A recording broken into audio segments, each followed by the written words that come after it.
Vamos começar recitando o nosso... Opa, não quer começar? Me ajuda, meu amigo. Vamos começar recitando o nosso tema. Dessa vez eu trouxe ele aqui para ninguém errar. Vamos lá? Antes, crescei na graça e no conhecimento de nosso Senhor e Salvador Jesus Cristo. A Ele seja dado agora, como no dia da eternidade. Amém. 2 Pedro 3,18. É porque eu sempre quero falar, a Ele seja dado a glória. Eu gravei nessa tradução do a Ele seja dado a glória. Eu gravei essa tradução do a Ele seja dado a glória. Meu Pai do céu, sempre eu quero botar, aqui está sem. Mas eu vou corrigir, Caio, passa a estar certo, se não passa a estar errado, entendeu? Irmãos, capítulo 5 de Hebreus. Vamos lá.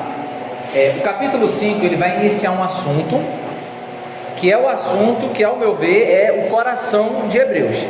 Ele preparou no capítulo 1, 2, 3 e 4. Ele vai começar no 5.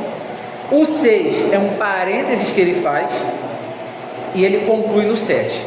É ali, ao meu ver, o suprassumo de Hebreus. É quando ele amarra tudo, tá?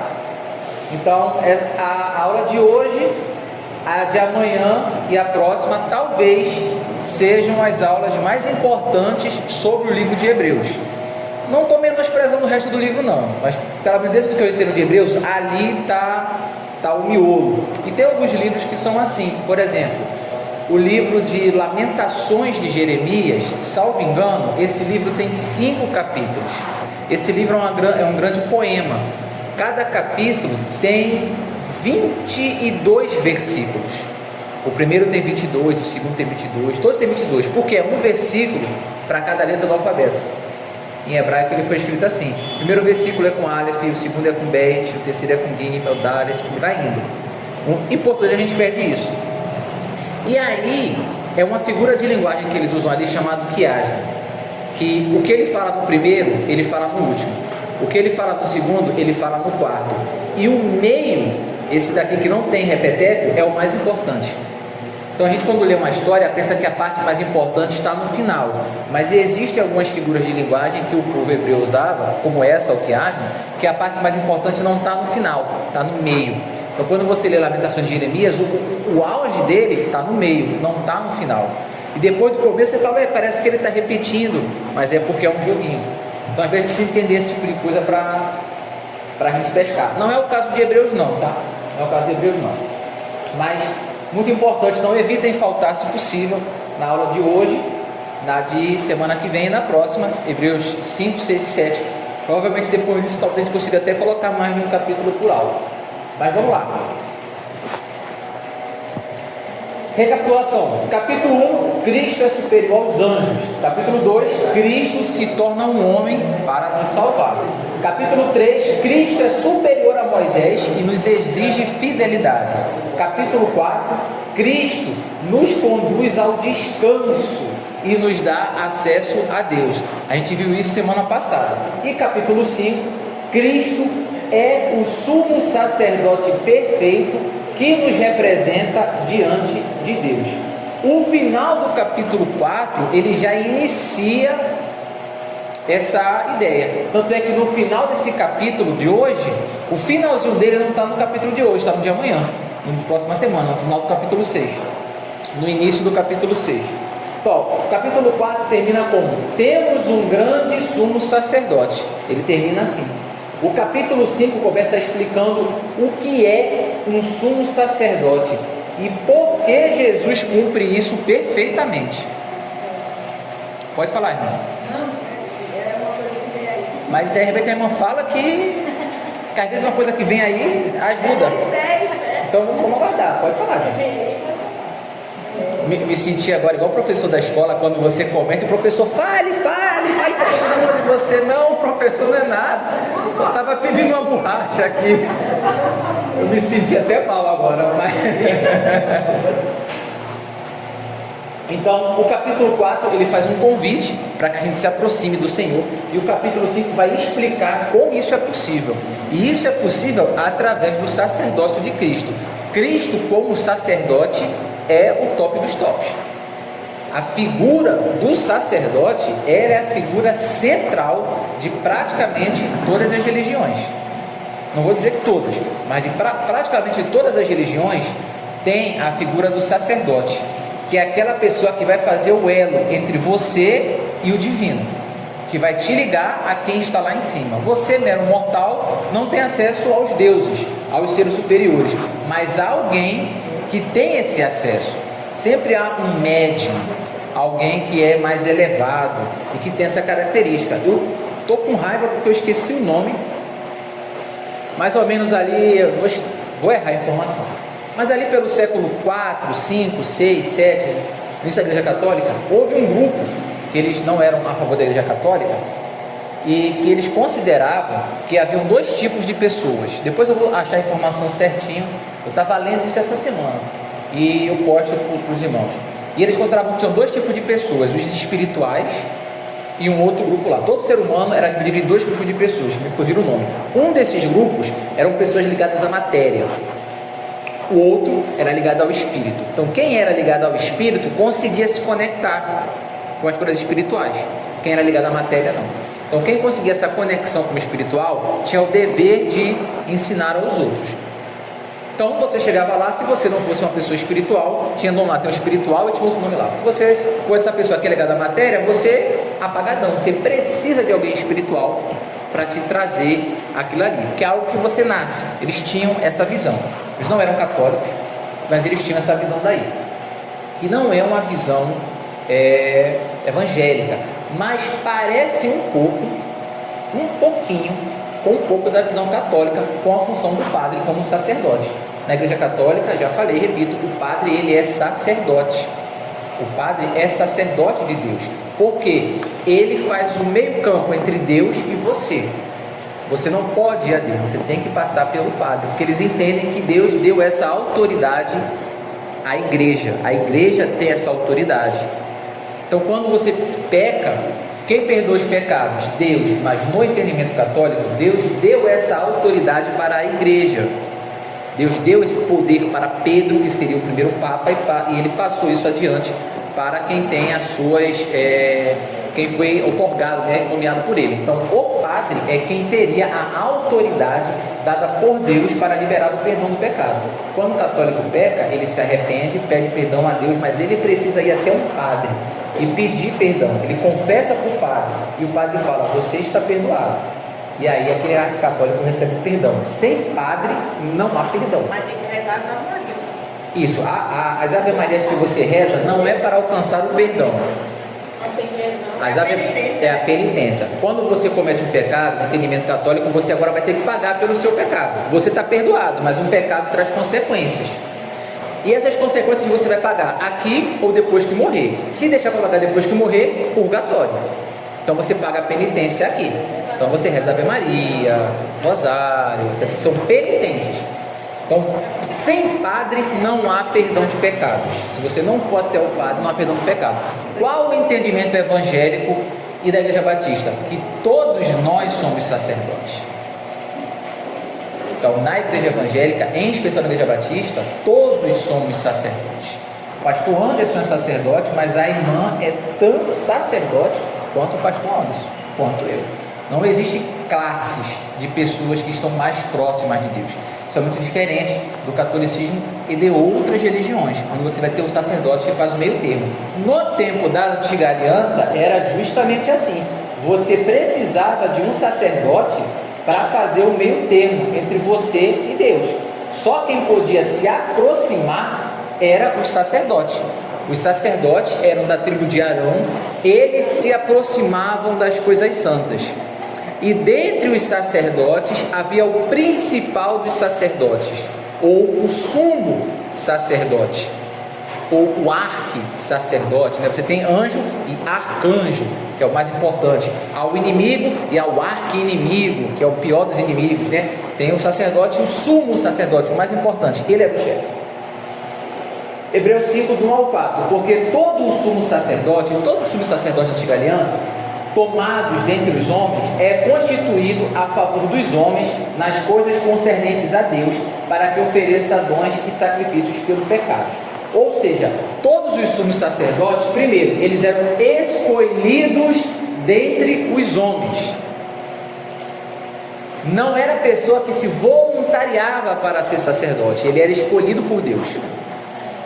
Você não era sacerdote porque você queria ser. Poderia ser teu sonho de infância ser sacerdote, mas se você nasceu na tribo de Judá, você não seria sacerdote. Para ser um sacerdote, você precisava ser um homem que nasceu na tribo de Levi, dentro da família de Arão. Se na tribo de Levi você fosse de outra família, tinha a família de Arão, a família de Corá, a família de... tem os coatitas, os coaritas, esqueci. Deu um branco. Se você fosse de outras dessas tribos daí, você seria um levita que trabalharia, chegaria perto, ia estar envolvido com as coisas de Deus, já está mais perto de Deus do que todo Israel, mas não seria sacerdote. Sacerdote, só a tribo de Arão. Então havia um privilégio em ser sacerdote, porque você se aproximava de Deus. Compensação, quando as terras foram divididas, os sacerdotes não ganhavam terra. Todo mundo, quando nascia em Israel, ganhava um pedaço de terra, que era a herança da família dele, que a família dele ganhou quando entrou na terra prometida. Então ele tinha a terra dele, para ele poder plantar. Os sacerdotes, os levitas, não tinham terra. E eles viviam de quê? Eles iam viver das ofertas. Parte das ofertas que eu levava ao templo, um pedaço era deles. Mas eles não tinham direito a terras. Deus não deu terras para eles. Deus fala na Bíblia, eles não terão terras, porque a herança deles sou eu. Eu vou ser a herança deles. Então o que é que a gente lê aqui? Primeiro, vamos lá. O sacerdote, ele representava os homens diante de Deus. E ali tem referências do Antigo Testamento que os irmãos podem ler.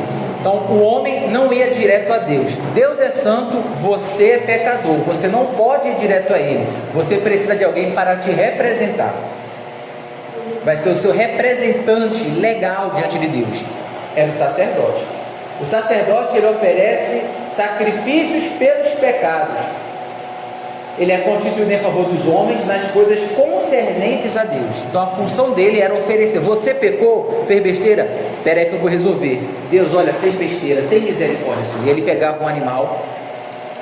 Você colocava a sua mão sobre a cabeça daquele animal. Você botava a mão na cabeça do animal e o sacerdote ia lá e cortava a garganta daquele animal. Você com a mão na cabeça daquele bicho, para dizer, está vendo essa morte aqui? A culpa é sua. Era você que era para estar aqui. Então, havia ali um simbolismo do que vai acontecer na cruz com Cristo. Você não só levava, toma aqui, mano, não. Vem aqui, traz o animal, você vai botar a sua mão na cabeça. Você tem que estar lá, o bicho vai gemer, você está lá com a mão na cabeça dele, para sentir a dor, para sentir o medo do animal, porque ele está no seu lugar. E aquele animal, aquele cordeiro, ele remetia a Cristo. Estamos simplificando, tá? Tem outras coisas, outros tipos de ofertas e tal, mas a grosso modo é isso. O sacerdote, ele também agia com compaixão. Ele deveria fazer o serviço dele não de maneira mecânica, mas com amor. Só que o sacerdote, ele é fraco, porque ele é humano. Então ele tinha que oferecer um sacrifício primeiro por ele. Uma vez por ano, havia lá o dia em que o sacerdote ia oferecer um sacrifício diante do Santo dos Santos, diante da Arca da Aliança. Isso era uma vez só por ano. Mas antes dele entrar, ele tinha que oferecer um sacrifício por ele, pedindo perdão pelos pecados dele, porque ele iria entrar diante da presença de Deus. Deus, ele estava literalmente ali na arca. Deus estava na Arca da Aliança. Você ia entrar diante dele, você tinha que estar sem pecados. Então o sacerdote primeiro tinha que pedir por si próprio: Senhor, me perdoa, Pai, porque eu fiz errado aqui, eu vou sacrificar. Primeiro ele pedia por ele, para depois ele entrar e pedir por você. Ele era fraco. Então ele representa os homens diante de Deus, ele oferece sacrifício pelos pecados, ele age com compaixão e ele é chamado por Deus e não por si mesmo. Palavra-chave para a gente entender o que é sacerdote: mediação. O sacerdote é o mediador, ele faz o meio do caminho entre você e Deus. Vamos abrir um parênteses em Hebreus 5:8. O verso 8 fala assim: ainda que era filho, aprendeu a obediência pelo que sofreu. Jesus era filho, mas Jesus aprendeu a obediência através do sofrimento. Aí você fala, ué pastor, então ele não era obediente? Esse verso, ele não significa que Jesus era desobediente, ele não significa que Jesus foi se aperfeiçoando moralmente aqui na terra, e ele não significa que ele deixou de ser Deus. O que o autor está falando ali é que ele viveu a obediência na prática, ele experimentou a obediência em meio ao sofrimento e foi obediente até o fim. Deus não conhece a obediência apenas de forma teórica, mas ele também conhece de forma prática. Jesus, ele fala da obediência de um modo teórico, mas ele vive na prática. Então, por viver na prática, é que ele coloca ali, ele aprendeu a obediência, porque ele viveu aquilo ali. É fácil você falar, Deus, é fácil você falar que tem que obedecer. Você está indo bem bom? Você é o cara, está no trono de glória, é poderoso, nunca teve que abaixar a cabeça para ninguém. Para que Deus abaixou a cabeça? Para ninguém, ele é Deus. É fácil. Deus já resolveu esse problema. Antes que a gente possa pensar em argumentar, Deus já resolveu, porque Jesus nasceu como homem e foi humilde e obedeceu e abaixou a cabeça e lavou o pé dos apóstolos, e como homem obedecia ao Pai. Tanto é que ele fala, Senhor, se possível, passa de mim esse cálice sem que eu beba, mas que todavia seja feita a tua vontade, de certa forma não a minha, porque na hora ele diz, caramba, se eu pudesse, mas eu sei que essa não é a vontade do Pai.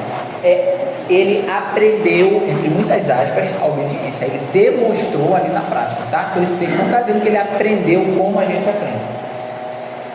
Vamos seguindo. E aí, irmãos, ele vai entrar no segundo assunto, já estamos nos aproximando de encerrar. Tem calma, Bel, vai parar. Meia hora mesmo. Não, mas aí tem mais coisa para a gente discutir.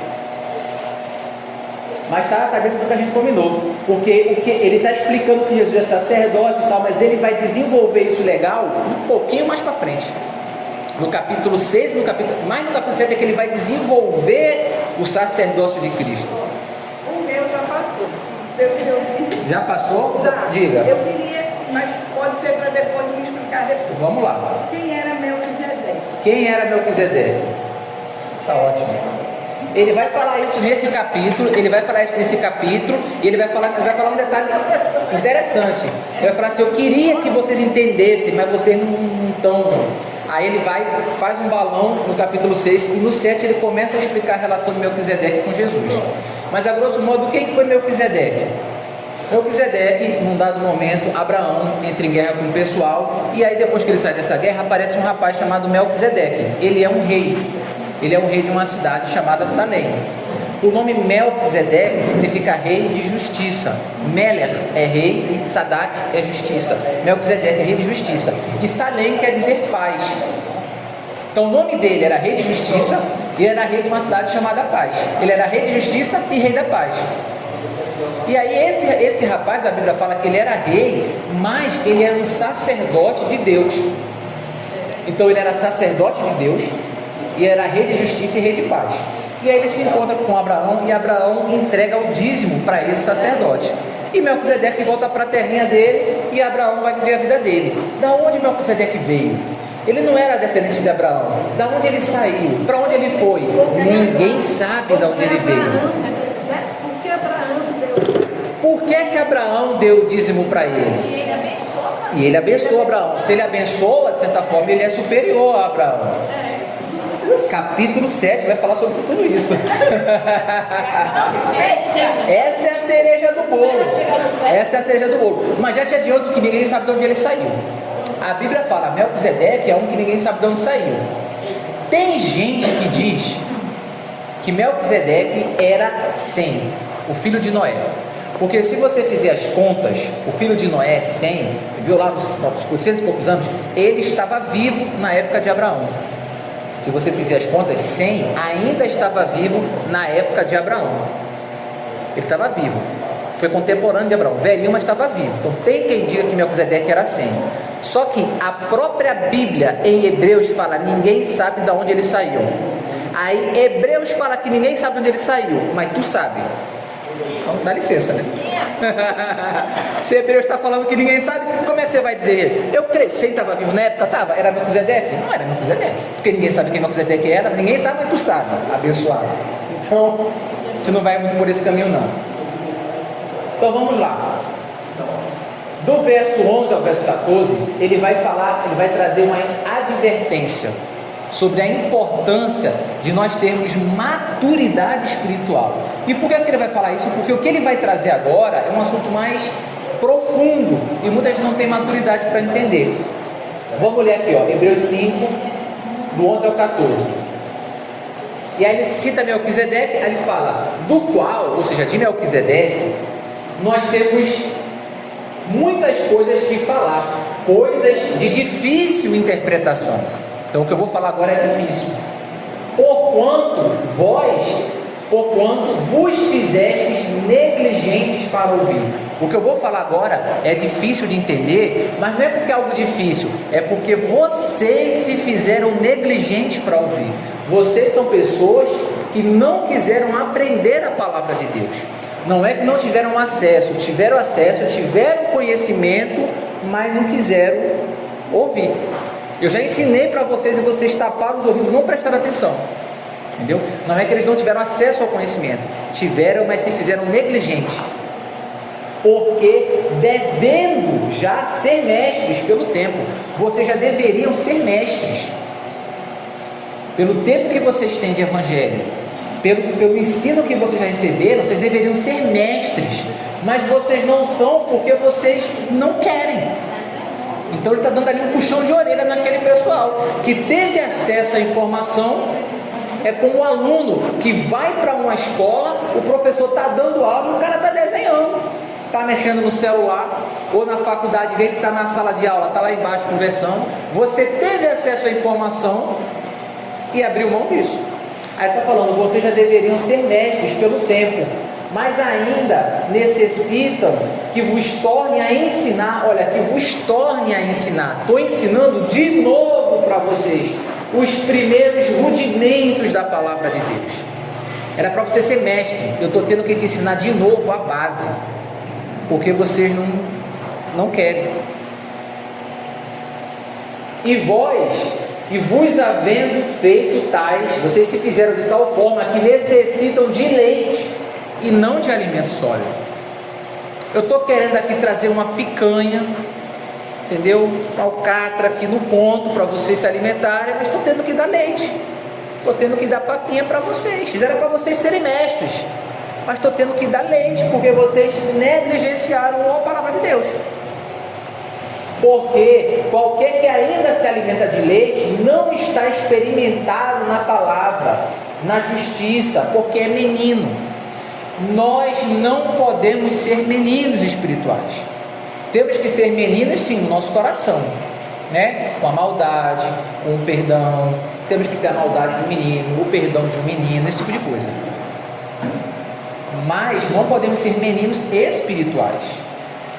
A vida do cristão, ela tem que crescer. É igual a sementinha lá que é plantada, ela tem que crescer. Se ela não está crescendo, por que a plantinha não está crescendo? Está faltando água? É o chão que está ruim? Tem alguma plantinha em volta sufocando ela? Vamos ver. Mas vocês são meninos, mas o mantimento sólido é para os perfeitos, os quais em razão do costume têm os sentidos exercitados. Estão exercitados para discernir tanto o bem como o mal. Tem muitas pessoas que não estão exercitadas para discernir o bem e o mal. Qualquer pregação que escuta, a pessoa cai.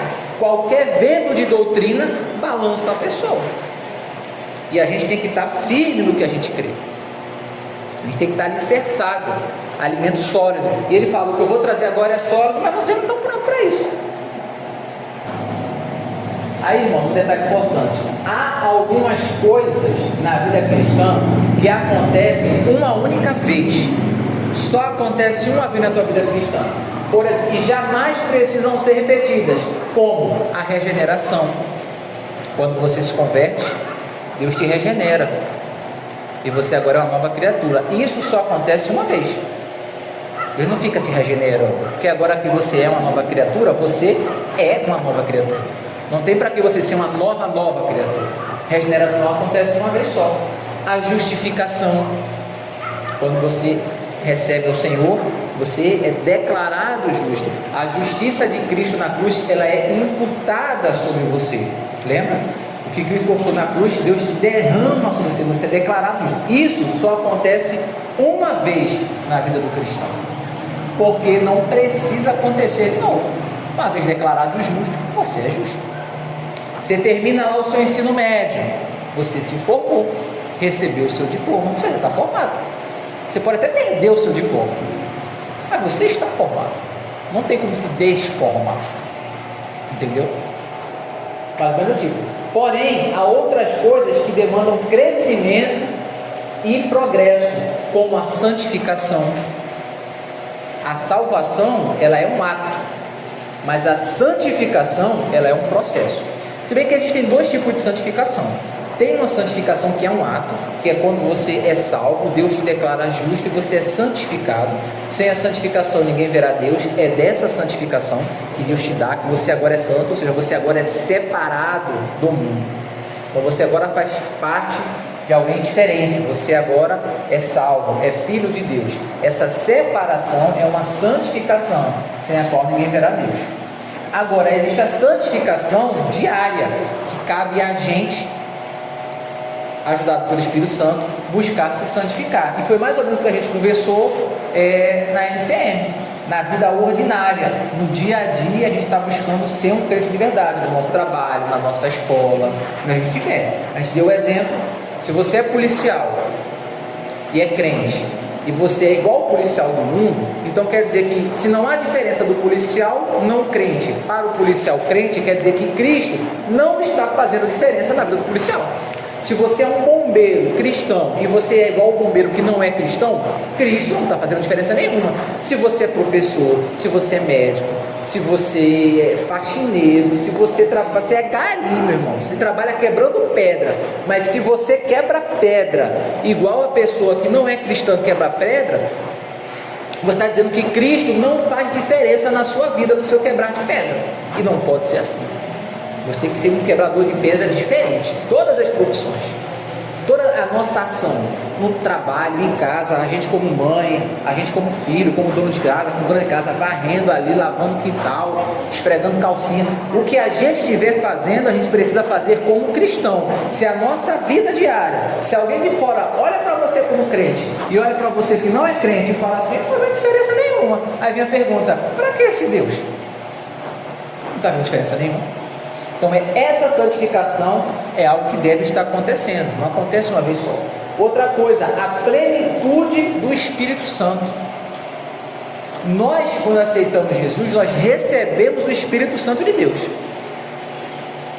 Você recebe o Espírito Santo ali no momento que você se converte. Ele é o selo, ele é a prova que você está salvo. Você tem o Espírito Santo.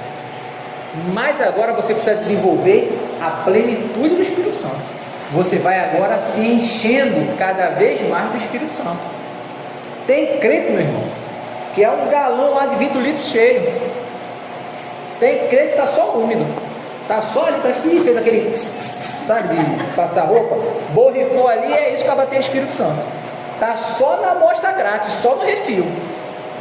Acaba seco, meu irmão. O cara é carne, é carne, é carne. Zero de espírito. Uma vez eu comi um pastel e eu vi um rapaz que chamou esse pastel de pastel pentecostal, porque era um pastel com muito óleo e com pouca carne. Aí ele disse que era um pastel pentecostal. A gente precisa ser assim, mas a gente precisa ter muito Espírito Santo e pouca carne. O pastel tem que ser o contrário. O pastel tem que ter sequinho, né? Sem óleo e muita carne. A gente não é pastel. Pastel que só tem o vento, né? Precisamos buscar a plenitude do Espírito. Como? Nos enchendo do Espírito Santo. Como que eu me encho do Espírito Santo? Me enchendo de Cristo, me enchendo da palavra de Deus, lendo a Bíblia, meditando, orando, jejuando, buscando a Deus e pedindo para que Deus me transforme. Senhor, mostra onde eu tenho que melhorar. 30 minutos, perdi. E eles vão acabar por hoje, porque a gente terminou aqui, mas está bem no finalzinho já. Aí o que a gente comentou com a irmã ontem, a irmã falou, pastor, Eu sinto uma coisa e eu tenho que falar.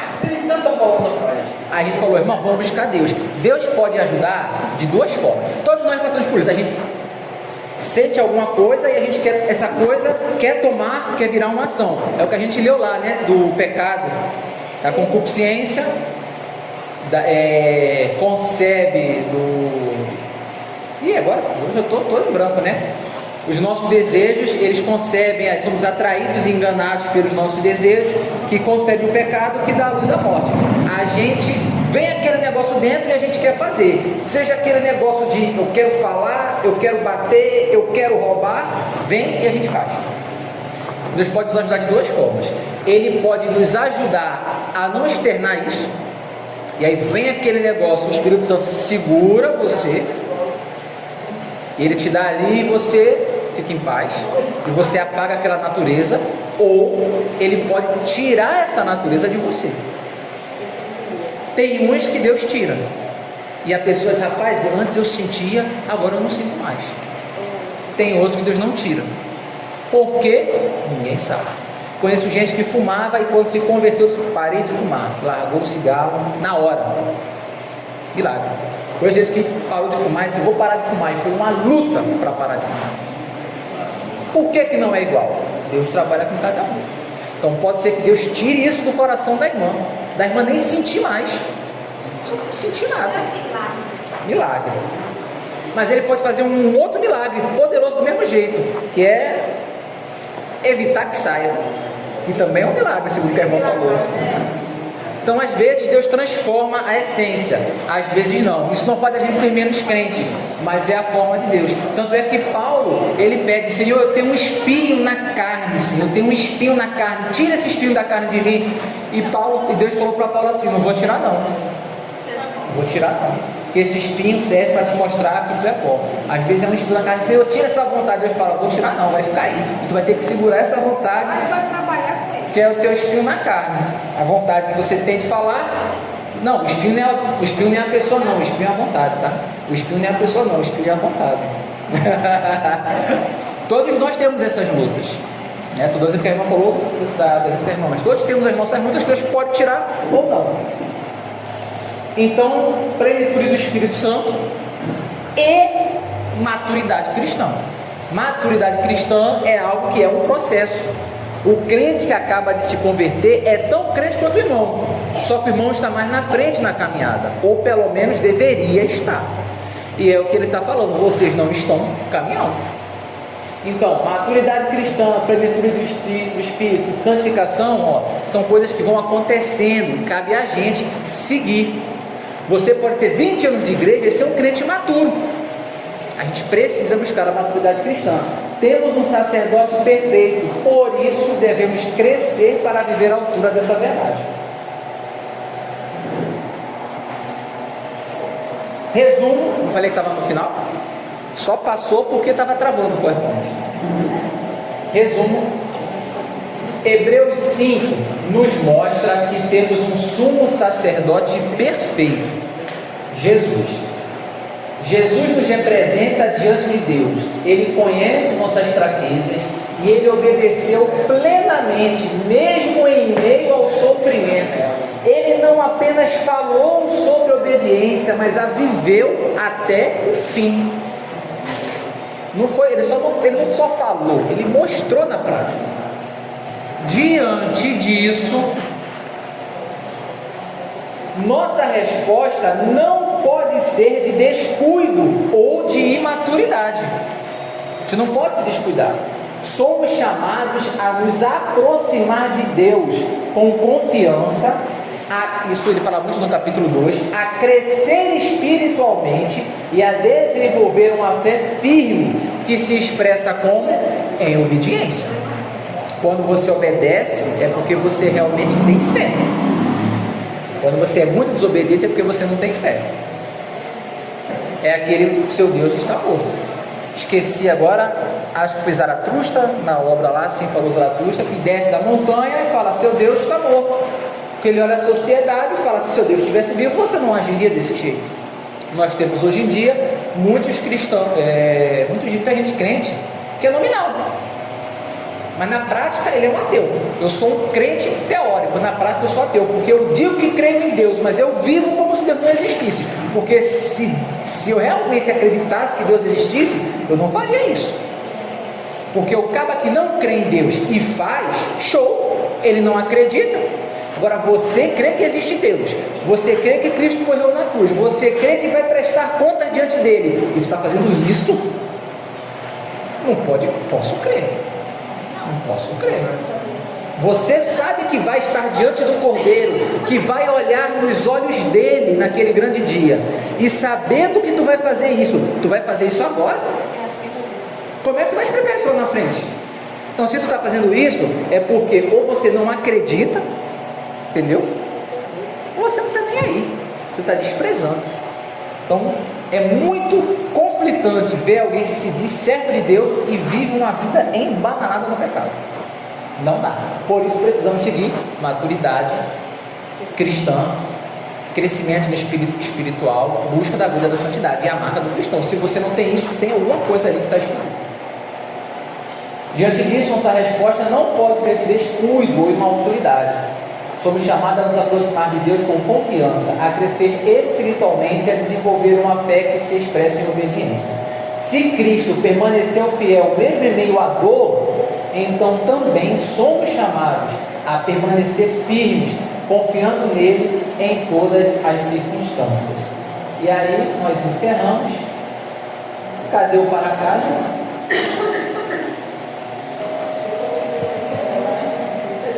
Para casa. Hebreus 6, semana que vem, que ele já vai começar recapitulando, ele já vai começar encerrando essa parte da maturidade cristã, mas eu não quis colocar hoje para a gente falar de novo na semana que vem. Os irmãos ali, leiam aqueles textos, 1 Coríntios 14, 20, vai falar sobre crescimento espiritual, 1 João 2, 19, sobre salvação, João 10, 28 a 29, sobre a confiança na salvação, e Romanos 4, do 20 ao 21. Amém, irmãos? Amém. Pastor?